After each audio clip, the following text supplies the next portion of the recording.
What's happening, everybody? I'm back. It's me, resident supervillain, Mr. J. Washington, and I'm here with my review for Us. Yeah, the movie Us. Now, if you have not seen this movie yet, please come on back because there will be spoilers.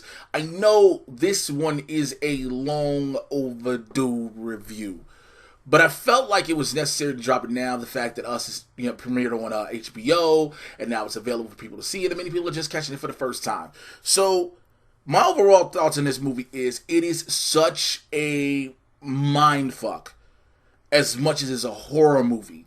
It even has comedic elements to allow a bit of brevity because of how serious things get and how real it gets. Yo, Lupita Nyong'o needs to be nominated for an Oscar for playing the role of both Addie Adelaide and Red, and the transition she goes to in between both. Like, that is so dope. Winston Duke, him as Gene, and then as Abraham, you're like, again, these actors are playing phenomenal. The two kids, I forget their names, the same thing applies. Even when it comes down to Elizabeth Moss and guy who played her husband. I didn't pull up the IMDb for everybody, so my bad, y'all. I'm only human. But I love the lessons in this, how we put away the lower class, how we treat them differently. Granted, yes, it is said that the lower class, the tethered, if you will, were created by scientists and put down there, and they were being taught how to be normal while still being tethered to those in the real world. It was so weird to see that. The way that the family fights back is something you would expect. Like, I felt like that was a real life type of fight back.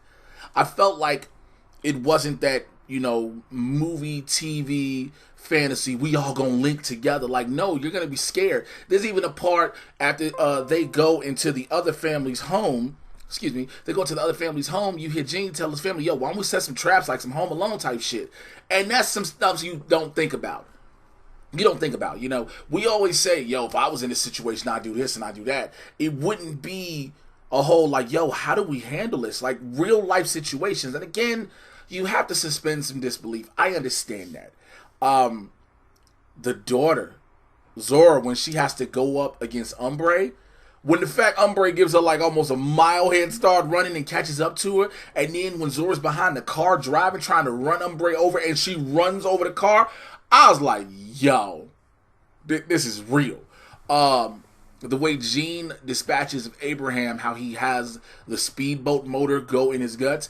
I don't know how many of you all have seen the original I Spit on Your Grave. Now, if you don't know what that movie is, it is about a young reporter who goes to a cabin to get away, to try to clear her mind, and I think she's an author or a journalist, if I'm not mistaken.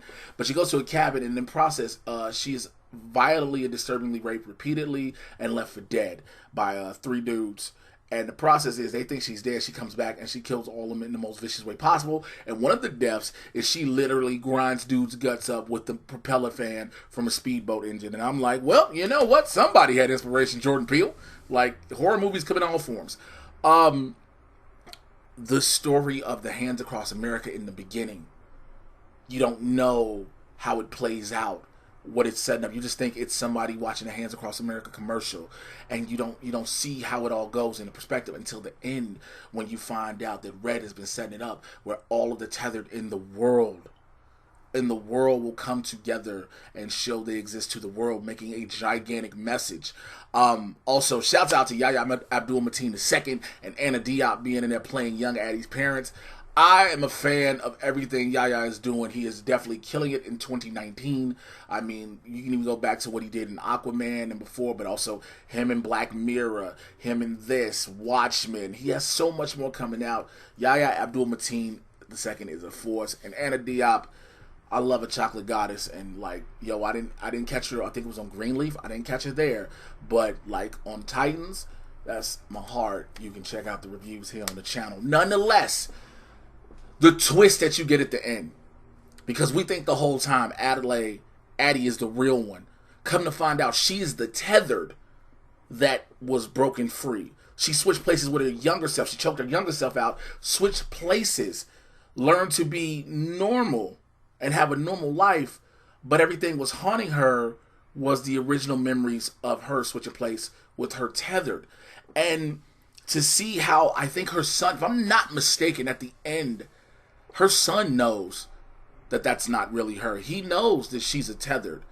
And it's because she listened to because remember, her son was in the locker. So he does know. He was in that locker hidden while Red was giving the gigantic monologue and letting her know. And so now it's like, holy hell. You know, I want to know if there's going to be a sequel to this, because now, of course, the tethered people are running the world. The gigantic hands across America that we're privy to see as the camera pans over and does that flyaway shot, which normally, I like how it was set up, because you saw the family driving away, and I believe it was the ambulance, but then you see it and you're like, okay, this is just the camera showing the landscape, and it's eventually going to roll the credits, and eventually you see this gigantic chain of everyone together. Jordan Peele has mastered the genre of the type of horror in which he wants to do. Horror that is not just physically horrifying, but psychologically horrifying as well. For people to see that there are people who look like them, and they had no idea these people existed. But these people who knew, because they knew they were attached to somebody in the real world, for everything they do the same reaction, only a little bit different. And that is mentally like, yo, they say everyone has a twin somewhere in the world, and that theory applies here in us. The musical choices. Let me tell you something. The most hilarious shit to me was when what was it, Missy, or whatever, Elizabeth Moss's character gets stabbed in the throat and she's dying, and she's trying to reach out, and she tells Ophelia to call the police. And Ophelia says, now playing Fuck the Police by NWA, and the song plays all the way through at a real type of volume. They don't make the editing choice of saying, let's lower the volume for the scene. No, it plays as if it plays in the house how you should hear it, which there's subtle things like in film and TV and stuff, like as an actor I appreciate, and as somebody who watches it with a different eye, especially doing these critiques, if you will, and reviews, to do that was a smart choice. That could have went wrong, because a lot of people are like, why didn't you just drown it out? No, you have to keep playing, because in a real scenario, again, it won't stop playing. It's going to play all the way through until you tell it to stop. I dug that. How the twins got killed, I literally jumped and was like, fuck! I couldn't help it. It caught me, and it was jaw dropping. Again, it has a lot of those moments. This movie is so well done. It came out so early in the year, but again, so did Get Out last year.